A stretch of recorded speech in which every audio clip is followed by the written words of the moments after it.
Assalamualaikum warahmatullahi wabarakatuh. Waalaikumsalam warahmatullahi wabarakatuh.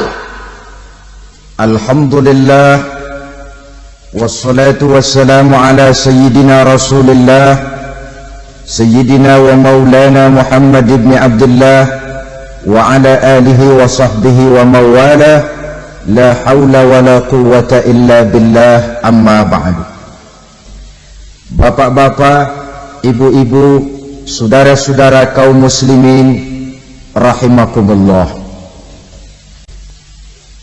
Kapan kiamat itu akan datang?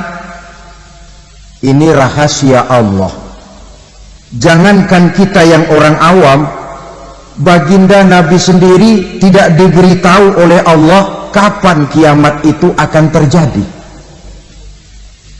Tetapi sungguh pun demikian, banyak hadis-hadis yang menjelaskan ciri atau tanda-tanda datangnya kiamat. Nah, kalau sudah bicara soal tanda kiamat itu ada dua. Pertama yang disebut alamatus sughra, tanda-tanda kecil. Ini waktunya masih ada tenggang. Ada yang dinamakan alamatul kubra, tanda-tanda besar, artinya kiamat sudah diambang pintu.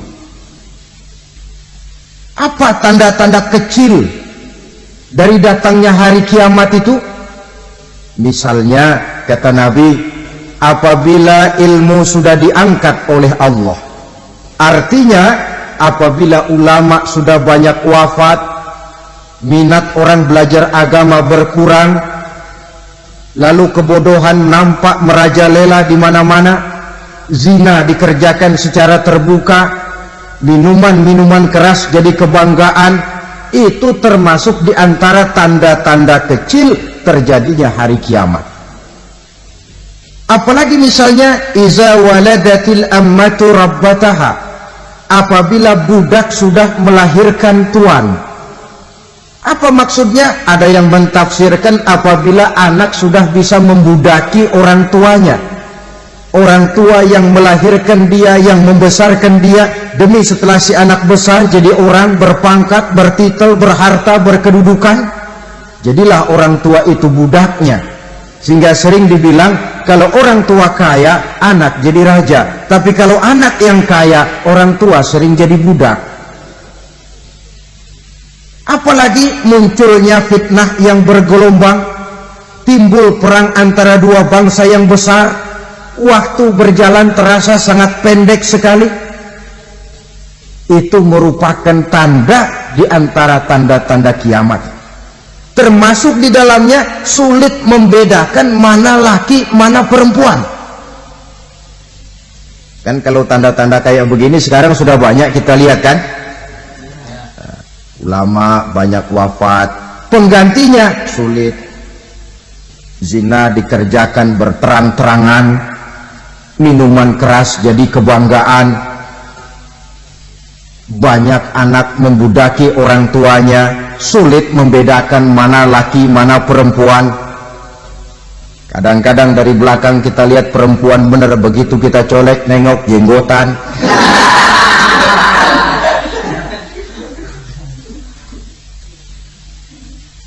Ini termasuk tanda-tanda kecil, masih ada tenggang sampai akan terjadinya kiamat itu. Nah, yang dimaksud dengan tanda-tanda besar, ini tanda besar artinya kiamat sudah diambang pintu. Pertama, matahari terbit dari sebelah barat. Apabila matahari sudah terbit dari arah sebelah barat, tertutuplah sudah pintu taubat. Bersabda Nabi kita, la taqumus sa'atu hatta tatlu'a syamsu min maghribiha. Tidak akan datang hari kiamat sampai matahari terbit dari arah sebelah barat. Fa iza tala'at, manakala matahari telah terbit dari arah sebelah barat, wa ra'ahan nasu, manusia banyak menyaksikan itu, amanu ajma'un, mereka pun lalu beriman. yang tadinya kafir, yang tadinya ingkar, yang tadinya membangkang, setelah melihat matahari terbit dari sebelah barat, buru-buru beriman, berlomba-lomba mengucap dua kalimat syahadat. Tapi apa yang terjadi? Kata Nabi, wadzalika hina la yanfa'u nafsan imanuha lam takun amanat min qabl. Hari itu adalah hari yang iman sudah tidak berguna lagi bagi seseorang apabila sebelumnya memang dia tidak pernah beriman. Au kasabat fi imaniha khaira, atau beriman tetapi tidak pernah melakukan kebajikan di dalam keimanannya itu. Hari yang sudah kasib, hari yang sudah terlambat, beriman tidak akan ada gunanya lagi. Ini pelajaran buat kita. Sebelum sang surya terbit dari sebelah barat, sebelum nafas sampai di tenggorokan, artinya pintu taubat masih terbuka. Kalau dua hal itu sudah terwujud, nafas sudah sampai di kerongkongan atau matahari sudah terbit dari arah sebelah barat, tertutuplah sudah pintu taubat.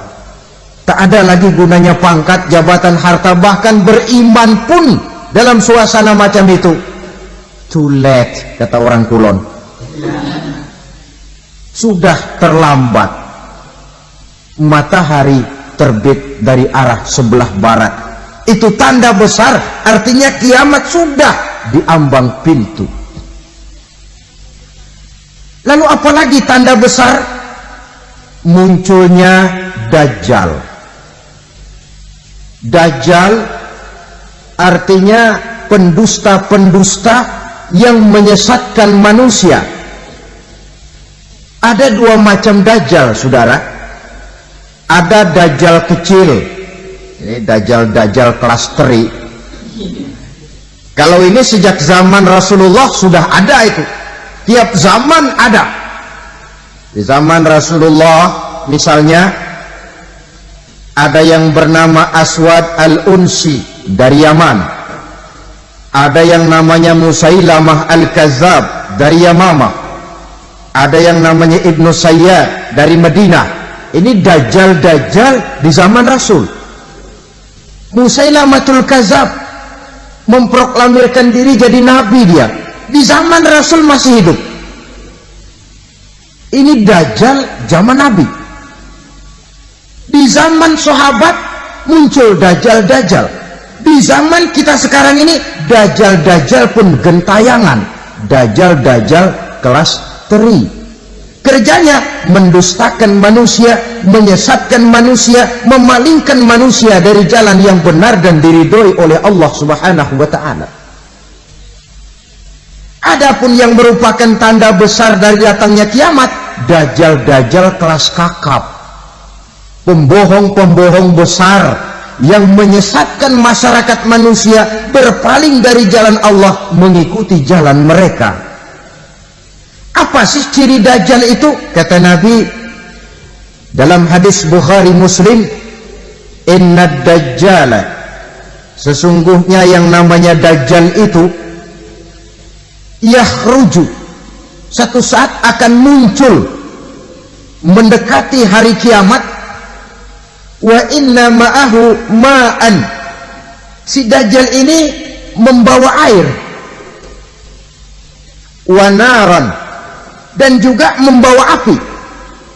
Dua simbol. Di tangan yang satu dia bawa air, di tangan yang satu dia bawa api. Wa ammal ladzi yarahu an-nasu ma'an fanarun, adapun yang orang banyak lihat air, hakikatnya adalah api. Yang dilihat api, hakikatnya adalah air. Oleh sebab itu, kalau api yang ditawarkan, ambillah air. Kalau air yang ditawarkan, pilihlah api. Maksudnya apa ini? Ini bahasa simbol, saudara-saudara. Dajjal bicaranya seolah-olah untuk kepentingan manusia, menawarkan surga. Surga yang dia tawarkan hakikatnya neraka. Hai manusia, kalau kau mau bahagia, jangan dekat-dekat dengan agama. Sholat itu tidak efektif dan efisien, tidak produktif dari segi ekonomi itu. Menghadiri majelis taklim cuma buang-buang waktu. Tahajud, tasbih, tahlil, baca Quran, apa itu? Pekerjaan mubazir saja. Hidup ini cuma sekali, masa yang cuma sekali, manfaatkan dengan sebaik-baiknya. Mumpung, dibawanya sifat mumpung tetapi dalam pengertian yang sangat negatif. Bicaranya seolah-olah untuk kepentingan manusia, tetapi sebenarnya menjerumuskan manusia. Menawarkan air tapi sebenarnya api, menawarkan api tapi hakikatnya air. Buat apa kamu sholat? Buat apa kamu bayar zakat? Buat apa kamu puasa? Surga yang dicanangkan Dajjal hakikatnya neraka. Neraka yang digambarkan Dajjal pada dasarnya adalah surga. Jadi memutarbalikkan fakta itu kerjaan Dajjal. Yang hak jadi batil, yang batil dibilang hak, yang benar jadi salah, yang salah malah jadi benar. Tuntunan disuruh jadi tontonan, tontonan malah menjadi tuntunan. Itu pekerjaan Dajjal profesinya. Zamannya Nabi Adam, Dajjalnya kan iblis. Betul? Betul. Apa sih dan kerayuan iblis itu? Allah setelah menciptakan Nabi Adam kan bilang, Adam, kau dan istrimu Hawa tinggal di surga ini. Seluruh fasilitas yang ada di surga persilahkan kau nikmati. Satu yang tidak boleh, jangan coba-coba dekati pohon khuldi. Dekat saja jangan, apalagi sampai memetiknya. Datang Dajjal yang namanya iblis ini. Adam, kamu tahu nggak kenapa tidak boleh makan buah khuldi? Ya nggak tahu, pokoknya saya dilarang. Bodoh kamu, Dam.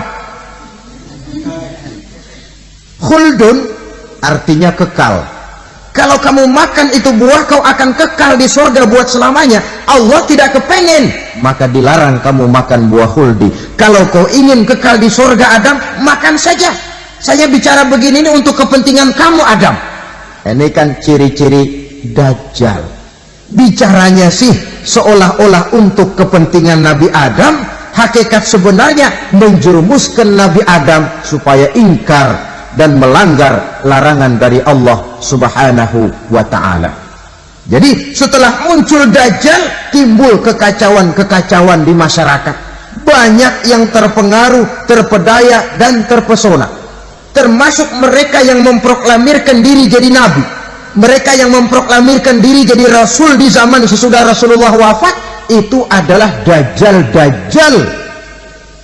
Maka saya ingatkan, kalau di zaman kita sekarang ini ada orang ngaku jadi nabi, ada orang ngaku jadi rasul, biar bahasa Arabnya kental, Quran hafal, hadis ribuan hadis hafal, biar pakai serban sampai menyengser ke tanah, bahasa Arabnya fasih, tapi dia mengaku jadi nabi, jadi rasul, kita umat Islam wajib tidak percaya. Wajib untuk tidak percaya. Itulah Dajjal-Dajjal zaman kita sekarang ini. Tidak mustahil mereka datang mempengaruhi orang-orang awam supaya berpaling dari Rasulullah, mengikuti mereka. Nah, di akhir zaman nanti, mendekati hari kiamat, Dajjal ini muncul. Dajjal kelas kakap, menyesatkan masyarakat manusia untuk berpaling dari Islam, mengikuti seruan mereka. Apalagi di antara datangnya kiamat itu, tanda yang besar itu, turunnya Nabiullah Isa Al-Masih, putra Maryam. Menurut berbagai hadis yang sahih, Nabi Isa Al-Masih nanti akan turun lagi, tidak membawa risalah yang baru, tapi meluruskan risalah Islam ini yang telah banyak ditinggalkan oleh masyarakat. Bahkan ada hadis menjelaskan beliau akan membunuh Nabi, mematahkan kayu-kayu salib, lalu melaksanakan haji dan umrah mengikuti syariat Nabi Muhammad, bukan membawa agama baru. Menjadi semacam mujaddid, reformer, menyelamatkan manusia dari bisikan Dajjal. Bahkan ada riwayat yang menjelaskan bahwa Nabi Isa berhasil mengalahkan Dajjal, mengembalikan masyarakat manusia kembali kepada ajaran Islam yang datang dari Allah, dibawa oleh Rasulullah Sallallahu Alaihi Wasallam. Dengan kata lain, turunnya Nabi Isa bukan sebagai Nabi dan Rasul baru, tetapi mengikuti syariat Nabi kita Muhammad sallallahu alaihi wasallam. Saudara hadirin, ibu-ibu hadirat yang saya hormati, kemudian apalagi di antara tanda-tanda besar akan datangnya kiamat itu? Keluarnya asap atau awan. Kata Nabi, inna min asrati sa'ah dukhanan yamla'u ma bainal masyriqi wal maghrib. Di antara tanda-tanda kiamat munculnya awan atau asap yang memenuhi antara langit dan bumi. Ini pun diperkuat dalam surah Ad-Dukhan ayat 10. Fartaqib yauma ta'tis sama' bidukhanin mubin fayughshan nas hadza azabun alim. Bagi orang-orang yang beriman, mereka biasa-biasa saja. Tapi bagi orang kufur, datangnya asap dan awan ini merupakan azab yang kelewat pedih. Barangkali sedikit mendekati gambaran tentang azab yang pedih ini, saya ingatkan alam pikiran kita kepada peristiwa yang belum lama terjadi. Pernah dengar berita bocornya reaktor nuklir di Chernobyl, Uni Soviet? Pernah dengar? Bocornya reaktor nuklir di Chernobyl yang mengakibatkan ratusan bahkan sangat mungkin ribuan nyawa. Cuma satu reaktor. Bagaimana kalau seluruh cadangan nuklir yang dimiliki oleh para negara adik kuasa ini diledakkan? Bahkan yang konon menurut catatan, cadangan nuklir yang dimiliki bersama oleh Amerika dan Rusia sekarang ini sudah sanggup memusnahkan 6 miliar manusia, 1,5 kali lebih banyak dari jumlah manusia yang nongkrong di permukaan bumi ini. Saudara-saudara hadirin yang saya hormati, lalu saat mendekati hari kiamat, apalagi tandanya? Setelah Nabi Isa wafat pada saat turunnya yang kedua kali, lalu Allah meniupkan angin sejuk. Semua orang-orang beriman, orang-orang baik wafat, sehingga penghuni bumi ini cuma tinggal lagi terdiri dari orang-orang kafir. Tidak ada lagi di bumi ini yang bisa mengucapkan Allah. Sehingga dalam hadis qudsi itu ada keterangan, innallaha azza wa jalla yaqulu li Israfil. Allah pernah pesan kepada malaikat Israfil, kata Allah, Israfil, iza sami'ta qailan yaqul Allah Allah fa akhirin nafah 40 sanatan ikraman liqailiha. Hai Israfil, apabila kau dengar di permukaan bumi masih banyak orang yang mengucapkan Allah Allah, maka tunda sangkakala kiamat itu 40 tahun. Untuk apa? Ikraman liqailiha, menghormati orang yang mengucapkan Allah Allah itu. Wah, jadi karena sekarang masih banyak yang mengucapkan Allah, besar hatilah kita, masih jauh kiamat itu. Tapi jangan lupa, kiamat pribadi, kiamat kecil itu yang gak kita sangka-sangka. Ajal datang mencabut nyawa, itu kiamat pribadi, dan itu yang pasti kita hadapi, dan itu yang membuat kita tidak boleh bersikap main-main di dalam kehidupan sekarang ini. Saudara hadirin yang saya hormati, tidak ada lagi orang-orang muslim. Seluruh penduduk dunia ini kafir. Lalu terciptalah struktur sosial yang berlandaskan prinsip hidup semau gue. Bakal terjadilah prinsip di mana yang kaya menyantap yang miskin, yang kuat menindas yang lemah. Hidup sudah bagaikan di rimba belantara, berlaku hukum rimba, siapa yang kuat dia yang menang, siapa yang lemah menjadi mangsa. Timbul kekacauan, maksiat merajalela, munkarat menjadi-jadi, sehingga isi bumi ini penuh dengan segala macam perbuatan dosa. Tidak ada perlunya lagi alam diperpanjang temponya. Datang saat yang sudah dijanjikan oleh Allah Azza wa Jalla, maka terjadilah yang disebut kiamat kubra, kiamat besar, kiamat hancur-hancuran. Bagaimana kejadian ini dimulai?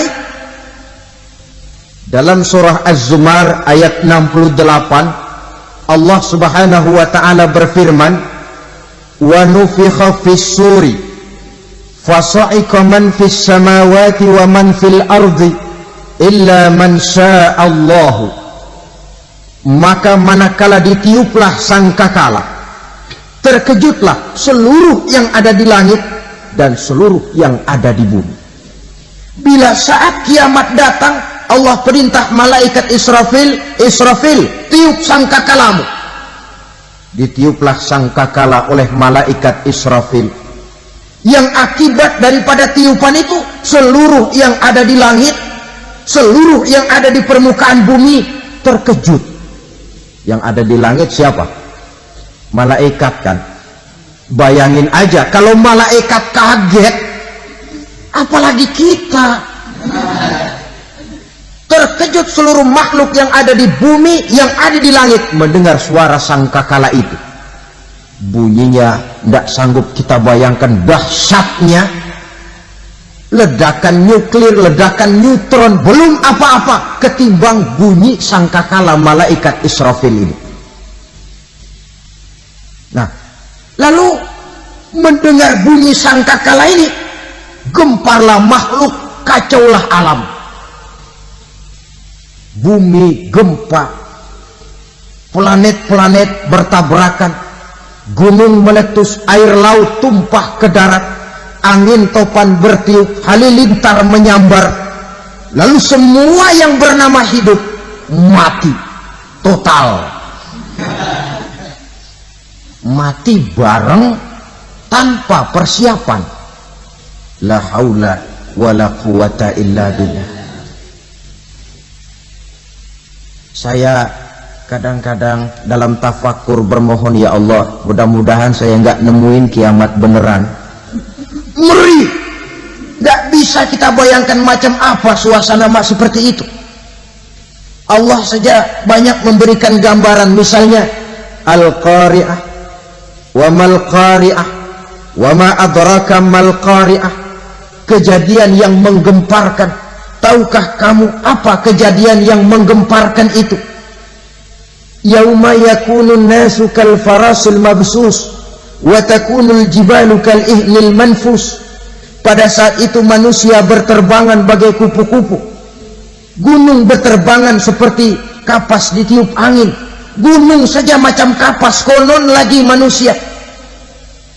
Kematian total, mulai semut sampai gajah mati, jin mati, iblis mati, malaikat mati. Malaikat saja mati.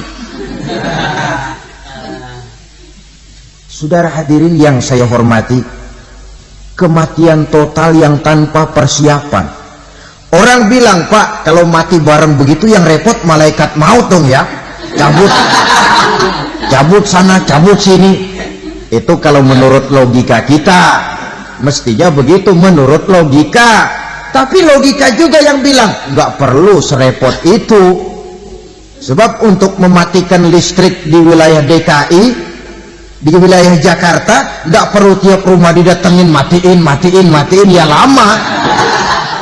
Cukup dari kantor pusatnya saja PLN, tekan satu tombol, gelaplah seluruh Jakarta.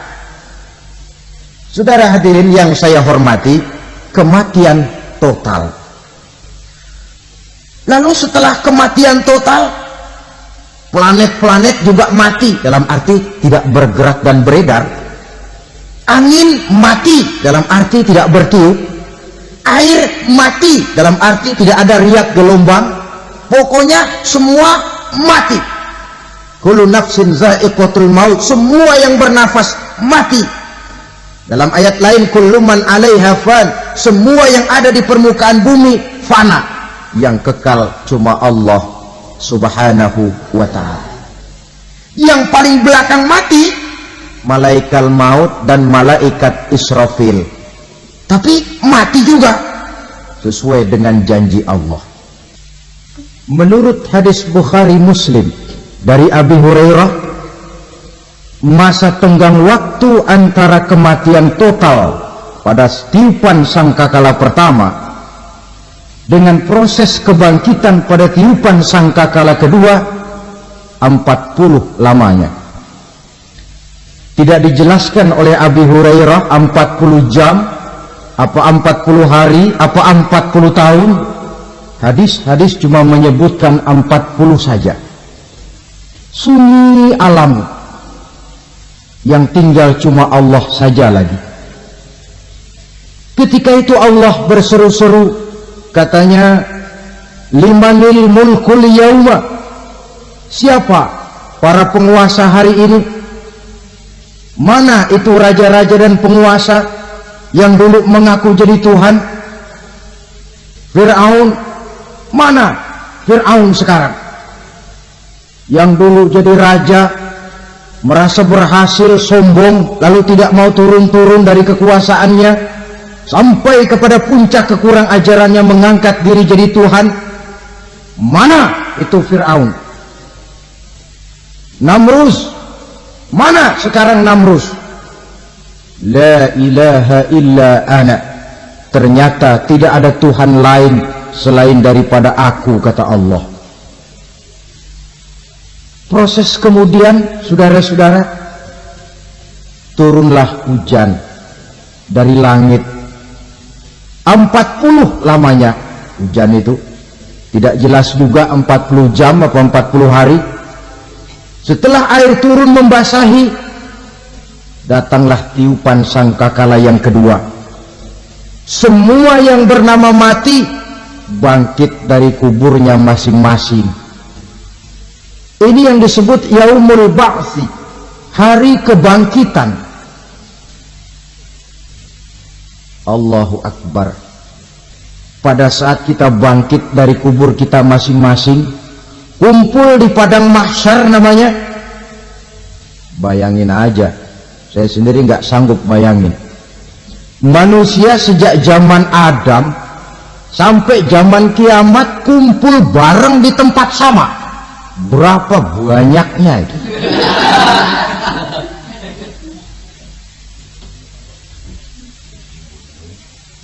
Dan yang luar biasa menurut satu riwayat, pada saat bangkit itu, Masya Allah, roman muka kita berubah, disesuaikan dengan amalan kita waktu di dunia ini.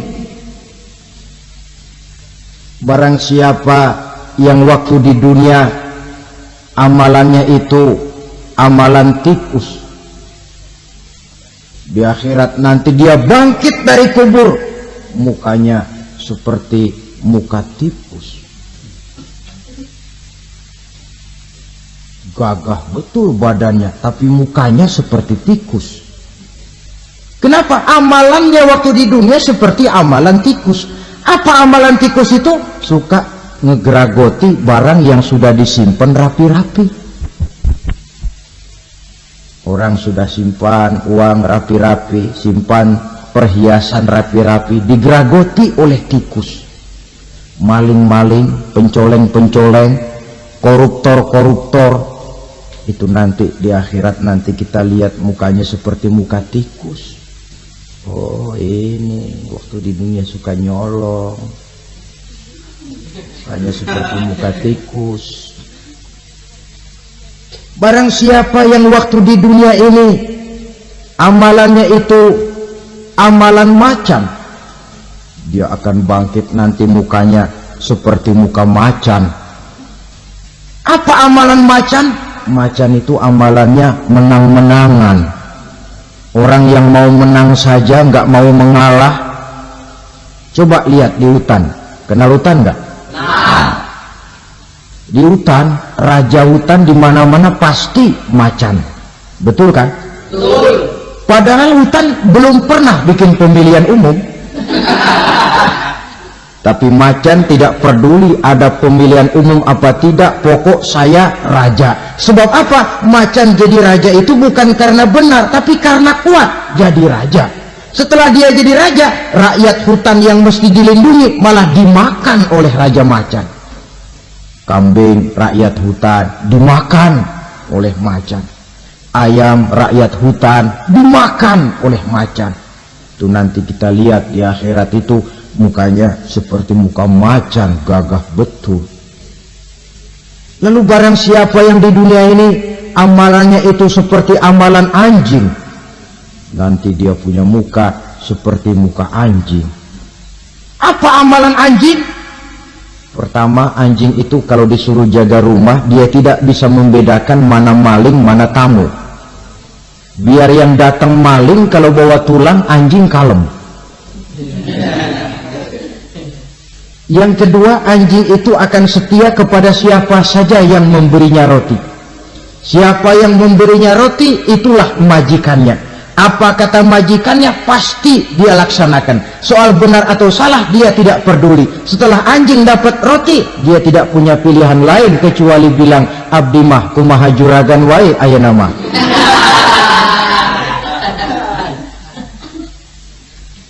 Saudara hadirin yang saya hormati, berkumpul di padang mahsyar, tiap orang sibuk dengan persoalannya masing-masing. Matahari waktu itu didekatkan oleh Allah, panas luar biasa. Ada yang saking panasnya itu mencucurkan peluh keringat sampai sebatas mata kakinya. Ada yang keringatnya sampai sedengkulnya, ada yang keringatnya sampai sepusatnya, ada yang keringatnya mengalir sampai sebahunya, ada yang kelelap oleh keringatnya sendiri, sementara orang di sampingnya nggak apa-apa. Bergantung lagi amalan dia waktu di dunia ini.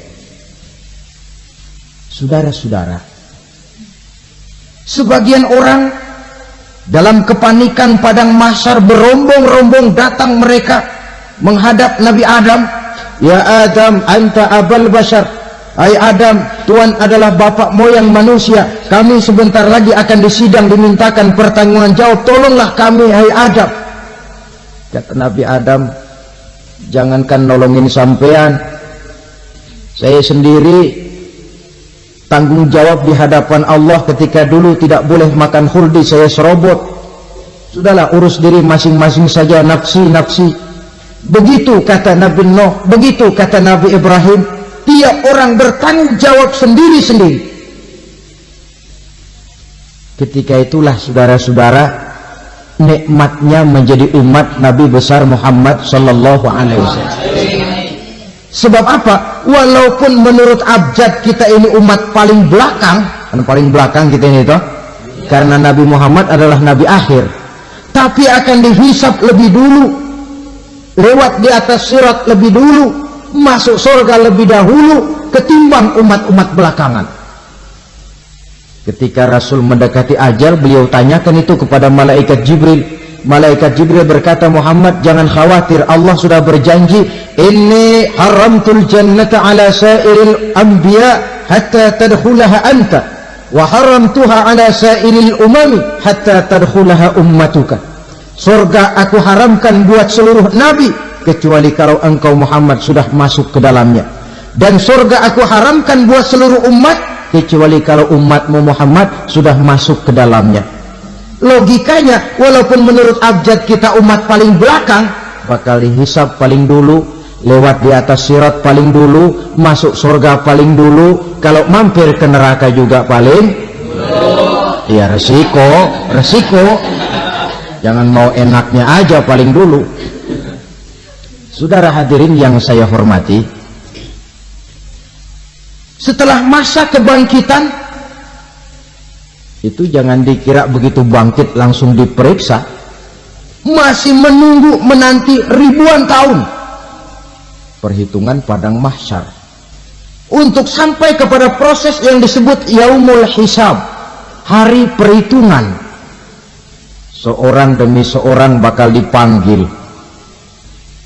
Bayangkan saja, kita se-RT saja di absen, kadang-kadang perlu waktu lama.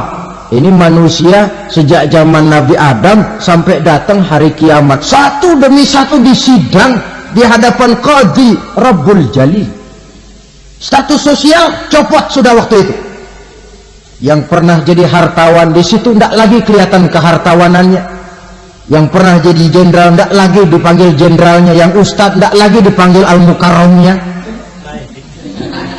Seluruh status sosial selesai. Dipanggillah kita seorang demi seorang menghadap Qadhi Rabbul Jalil. Bagaimana proses penghisaban itu? Pertama, proses tanya jawab. Di antaranya ada hadis menyatakan lan tazula qadama 'abdin yaumal qiyamah hatta yus'ala an arba'i khisalin. Besok di hari kiamat tidak akan bergeser telapak kaki seorang hamba sampai dia ditanya lebih dulu tentang 4 persoalan. Tentang ilmunya. Kemana ilmu itu diamalkan? Tentang umurnya. Di mana umur itu dihabiskan? Tentang masa mudanya, kemana masa muda itu dipakai? Tentang hartanya, dari mana harta itu didapat dan kemana harta itu dibelanjakan. Ini termasuk proses tanya jawab. Jadi kalau istilah pengadilan dunia, nama Fulan bin Fulan. Kamu waktu di dunia diberikan umur panjang untuk apa? Pernah mengalami masa muda, kemana kau habiskan masa remajamu? Kau diamanahkan ilmu, dengan apa ilmumu kau amalkan? Kau diberikan harta, dari mana harta kau dapat, kemana kau belanjakan? Tak seorang pun yang bisa mungkir. Sebab apa? Dikala itu yang menjadi saksi bukan orang. Yang menjadi saksi adalah seluruh anggota badan kita. Tangan bicara, kaki jadi saksi terhadap seluruh amalan yang pernah kita kerjakan pada saat kehidupan di alam dunia ini. Selesai proses tanya jawab, lalu diperlihatkan buku catatan kita waktu hidup di dunia ini. Jangan lupa Allah itu menyiapkan 2 superkomputer kepada kita. Sebelah ditempelin sebelah kanan, yang sebelah tempelin di sebelah kiri. Komputer itu namanya Raqib dan Atid. 2 malaikat yang apabila baik kita lakukan, refleks saja akan menulis kebajikan kita. Jahat kita kerjakan, akan tertulis. Catatan itu nanti diperlihatkan kepada kita. Waduh, alangkah malunya pada saat diperlihatkan catatan kita, buku rapot kita merah melulu. Barangkali diperiksa sambil diomelin, brengsek lo. Buku merah melulu begini, bagaimana waktu hidup di dunia? Tidak cukup diperlihatkan buku catatan kehidupan, rekaman kehidupan. Rekaman kehidupan kita secara utuh sejak terlahir sampai ajal datang merenggut nyawa. Barangkali mirip dengan video sekarang ini, di mana terekam dengan baik seluruh kegiatan kita sejak yang sekecil-kecilnya sampai kepada yang sebesar-besarnya. Untuk kemudian kita pun menerima balasan. In khairan fa khairun wa in syarran fa syarrun. Kalau baik ya baik balasannya, kalau jahat ya jahat juga balasannya. Catatan-catatan kita diberikan. Kalau banyak kebajikannya diberikan di tangan kanan dengan cara yang halus. Kalau banyak kejahatannya diberikan dari sebelah kiri atau dilempar dari belakang. Itulah sebabnya sejak di dunia ini kita sudah mohon kepada Allah. Ketika berwudu membasuh tangan kanan, apa kita bilang? Allahumma a'tini kitabi biyamini wa hasibni hisaban yasira. Ya Allah, berikan saya kitab di tangan kanan, dan kalau saya memang perlu dihisab, hisablah saya yang seringan-ringannya. Tangan kiri berlindung kita kepada Allah, jangan sampai diberikan kitab di tangan kiri atau dari arah sebelah belakang.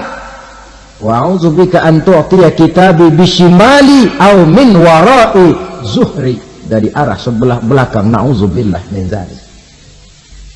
Setelah selesai lewat proses penghisaban, lewat mizan, timbangan, maka yang sudah selesai dihisab itu bergeraklah menuju sirat, jembatan yang terbentang menuju surga melalui neraka.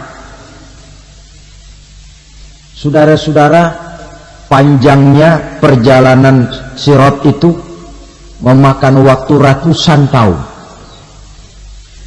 Tetapi orang yang lewat di atas sirat pun macam-macam, bergantung amalannya ketika di dunia ini.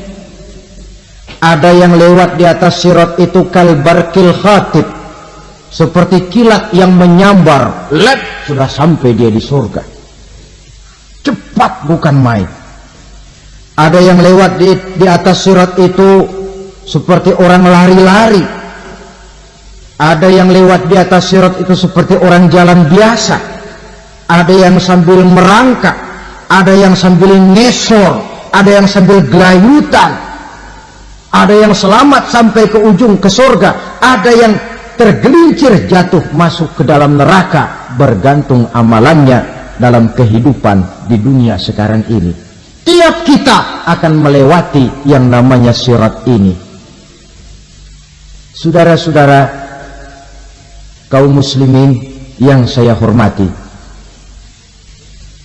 dengan demikian mereka yang selamat melalui sirat sampai ke terminal akhir surga, mereka yang ketika dihisab ternyata banyak kejahatannya daripada kebaikannya, mereka singgah di dalam neraka. Nah, adapun orang-orang yang beriman menurut ayat Quran dan hadis Nabi itu nanti ada bermacam-macam. Ada orang beriman itu yang dimasukkan surga. Ada orang beriman itu yang dimasukkan ke dalam surga. Ada orang beriman itu yang disebut penduduk surga. Kenapa lain-lain, Pak? Karena waktu di dunia amalannya juga lain-lain. Ada orang beriman yang masuk surga. Ini paling murah tiketnya. Mau masuk surga? Kata Nabi begini, ma min abdin qala la ilaha illallah thumma mata ala dhalik illa dakhalal jannah. Kalau seorang hamba sudah mengucap dua kalimat syahadat, dia yakin dengan kebenaran kalimat itu sampai matinya, orang itu akan masuk surga. Abi Dzar yang waktu itu diajak bicara heran, ya Rasul kok gampang betul? Iya, walaupun orang itu mencuri, iya. Walaupun orang itu berzina, iya. Biar dia mencuri, biar dia berzina, kalau dia sudah mengucap dua kalimat syahadat, dia yakin dengan kebenaran kalimat itu sampai matinya, itu orang akan masuk surga. Jadi masuk surga cukup dua kalimat syahadat, yakin sampai mati, masuk surga. Itu perkara masuk. Tapi kalau pertanyaannya diterusin, masuknya kapan, Pak? Nah, ini lain lagi urusannya. Sebab ada yang masuknya itu langsung, ada yang mampir dulu. Di sana tempat cuma dua, kalau tidak surga, neraka. Mau ke surga, tapi mampir dulu. Yang mampirnya jelas di neraka. Kenapa? Dalam hadis qudsi ada riwayat, nanti itu di akhirat, setelah Allah selesai mengatur penduduk surga, masuk surga, yang neraka, masuk neraka, Allah berkata kepada malaikat Malik, malaikat Malik, labaik ya Allah. Itu bajingan-bajingan tengik, manusia-manusia durjana, yang waktu di dunia tidak mau sujud, jauh dari ulama, gemar melakukan yang munkarat dan maksiat, hidup di tengah masyarakat selalu jadi bibit keonaran, kufur, sudah masuk neraka semua. Sudah ya Allah. Nah, kalau sudah, coba sekarang kamu masuk, Malik. Saya, iya, masuk neraka. Mau apa ya Allah? Kata Allah, akhriju minan nar man kana fi qalbihi misqala habatin min khardalin min iman. Kau masuk neraka, cari di dalam neraka orang-orang yang ada imannya walaupun kecil sebesar biji zarah, angkat mereka keluar. Masuk malaikat Malik ke neraka. Cari orang yang ada imannya, korek-korek. Ya repot, udah pada gosong. Yang ada imannya diangkat ke atas, yang ada imannya diangkat ke atas. Lalu dimandikan di Nahrul Hayat, namanya sungai kehidupan di akhirat nanti. Cakep lagi rupanya, bersih lagi wajahnya, apel di hadapan Allah. Kata Allah, bagaimana mas? Kapok nggak sampean? Kapok ya Allah. Nah, kalau kapok, idhab fadkhulil jannah, pergi masuk surga sana. Berangkat mereka ke surga, ketemu sama teman-temannya yang udah sampai lebih dulu, yang nggak pakai mampir lagi. Terjadi dialog. Kata teman-temannya yang udah pada nyampe duluan, mas, iya, emang baru sampai? Oh, saya baru sampai. Memang mampir di mana dulu mas? Kita sudah lama sampai di surga. Saudara buka surah Al-Muddatsir ayat 34-35. Masalakakum fis saqar? Kenapa kamu mampir di neraka Saqar? Qalu lam nakum minal musallin. Mereka menjawab, kami mampir di neraka Saqar mas, gara-gara dulunya kami waktu di dunia tidak pernah sholat. Tidak pernah sholat? Tidak pernah.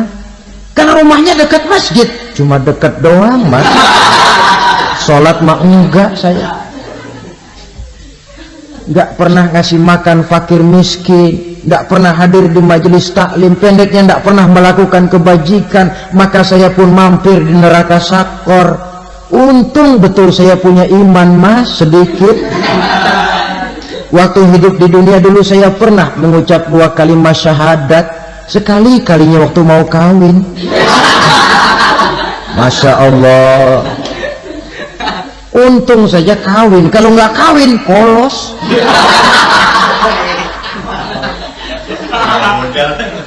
Itu juga pengulu sudah setengah mati ngajarin. Asyhadu alla, asyaduaan, asyaduaan.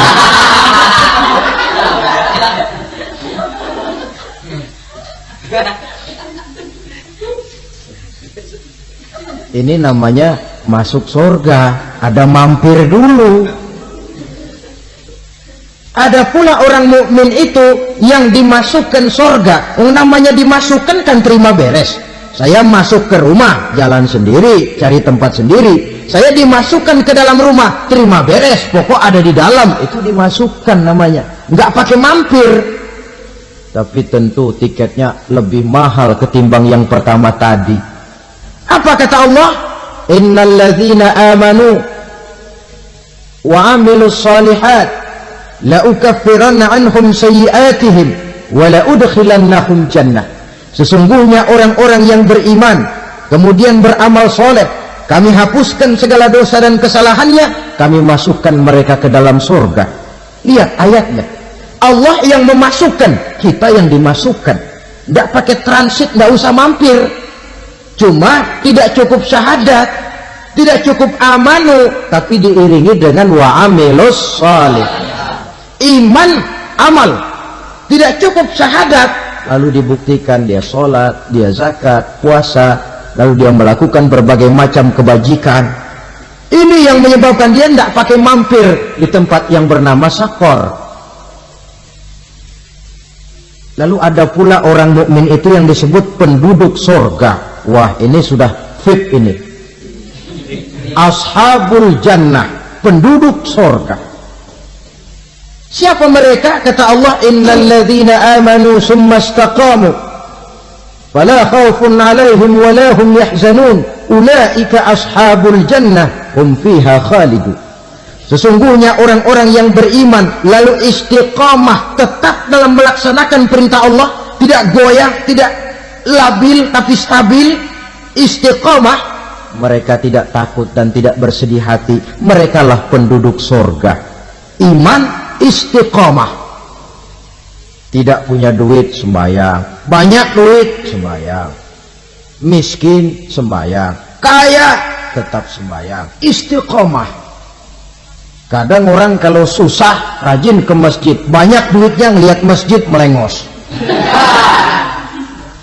Itu yang dibilang waktu miskin hamba Allah, setelah kaya jadi hamba harta. Bergeser, tidak ada nilai istiqomahnya. Saudara-saudara, dengan begitu penduduk neraka itu dua. Ada penduduk permanen, ada penduduk yang semi permanen. Yang semi permanen orang-orang beriman yang mempunyai dosa besar. Mereka masuk ke neraka untuk menerima azab sesuai dengan dosanya.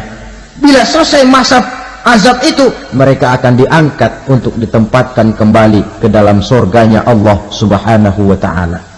Nah, dikala itulah saudara-saudara, ada yang disebut syafaat dari Rasulullah Sallallahu Alaihi Wasallam. Tapi tentu jangan lupa, syafaat ini ibarat kain menambal dia. Kita punya kain bolong-bolong sedikit, syafaat yang menambal. Sholat kita ada kurang dikit, sedekah kita ada campur riak dikit, amalan kita ada tidak karena Allah dikit, kita berharap syafaat. Jadi biarlah kain masih bolong-bolong, yang penting punya kain. Tapi kalau kainnya tidak ada, yang ditambal apanya? Sholat tidak, puasa tidak, zakat tidak, berharap syafaat saja, ya, terlalu berlebihan itu. Saudara hadirin yang saya hormati, apabila selesai proses penghisaban, proses penghitungan, maka dikala itulah manusia terbagi dalam dua kelompok besar. Fariqun fil jannah wa fariqun fis sa'ir. Sekelompok orang-orang beruntung yang masuk ke dalam surga, dan sekelompok lagi masuk ke dalam neraka. Akan memakan waktu untuk menceritakan sifat surga dan neraka, tapi insya Allah pada kesempatan pertemuan lain saya sampaikan. Namun sebagai gambaran umum cukuplah saya sampaikan sebuah hadis qudsi. Allah jelaskan, a'dadtu li'ibadiyas salihin ma la aynun ra'at wa la uzunun sami'at wa la khatara fi qalbil bashar. Aku sediakan buat hamba-hambaku yang soleh, yang tidak pernah terlihat oleh mata, tidak pernah terdengar oleh telinga, dan belum pernah terdetik dalam hati manusia. Jadi kenikmatan surga belum pernah dilihat mata, belum pernah didengar telinga, belum pernah terdetik dalam hati. Pedihnya azab neraka belum pernah terlihat mata, belum pernah terdengar telinga, belum pernah terdetik dalam hati. Saudara hadirin yang saya hormati, oleh karena itu, sebagai uraian akhir daripada kiamat ini, marilah sama-sama kita memanfaatkan hidup dengan sebaik-baiknya, supaya jangan timbul penyesalan di hari kemudian nanti. Mudah-mudahan kita seluruhnya diselamatkan Allah dari azab neraka dan mendapat surga dan ridhonya. Sekian dan demikianlah pertemuan kita kali ini. Terima kasih banyak atas segala perhatian. Mohon maaf atas segala kekurangan. Usikum wa nafsi bitaqwallah. Wassalamualaikum warahmatullahi wabarakatuh. Waalaikumsalam warahmatullahi wabarakatuh.